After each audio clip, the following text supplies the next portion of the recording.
anyone would be lucky to date me. You see, I was what my teachers called gifted and talented, and what my peers called obnoxious during awards because I was constantly standing up to receive something. I peaked in elementary school. But for both myself and a host of other students, being known as gifted and talented had a lot of negative short-term and long-term implications. What I set out to do was find out what the issue with gifted and talented education is. And what I found was that it's not necessarily the gifted and talented education, but it's the fact that we're labeling our students as gifted and talented. So first, we're going to be going over how gifted and talented students are identified and how broad that is, before moving on to some of the short-term and long-term implications, before finally talking about why we should get rid of the label of gifted and talented. So essentially, the way that we identify gifted and talented kids is if they can do something slightly above average, that's awesome. The Maryland Public School District, for example, gives teachers a broad instruction to screen all of their students so that way they can weed out the inferior average children in favor of the gifted children.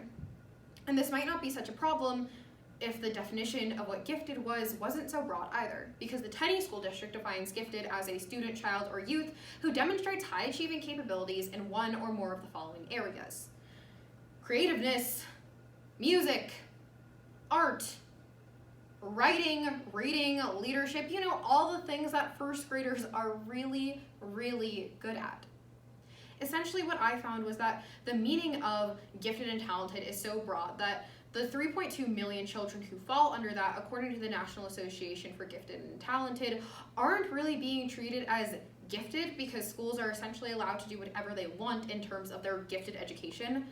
But what they do experience is a high amount of pressure coming from both their teachers, their peers, and their parents. So let's talk about some of the short-term and long-term implications of being a gifted and talented student. As we can see in this tweet, Leah tells us how she's going as a former gifted child for Halloween, and the whole costume is just gonna be people asking, what are you supposed to be? And me saying, I was supposed to be a lot of things. This sums up the experience really of a gifted and talented person.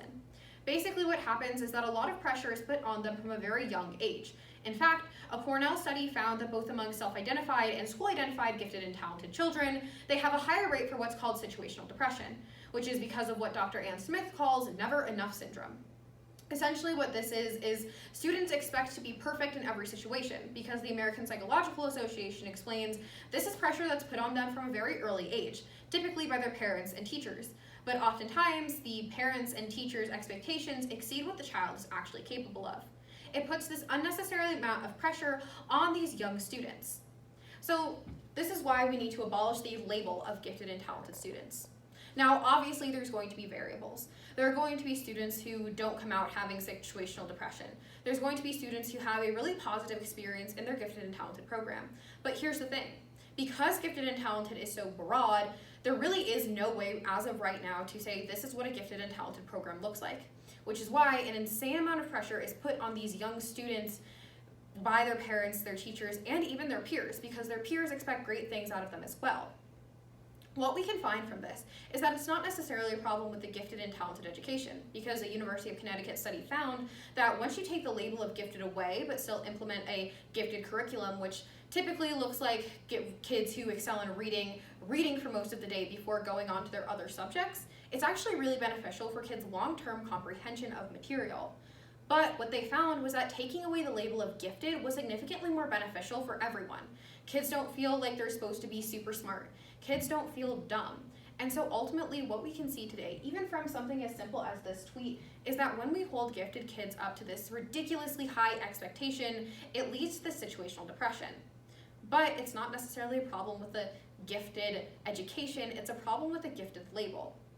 Ultimately, what we can see is that we need to abolish the label of gifted and talented in favor of calling every kid what they are, a kid. So let's take a step back and look at everything that we talked about today. First, we discussed how gifted and talented kids are identified and how broad the definition and screening for gifted and talented is, before moving on to some of the long-term implications, such as having situational depression because of the label that is placed on children as young as kindergarten or first grade, before moving on to why we should abolish the label of gifted and talented. Thanks for coming to my TED Talk.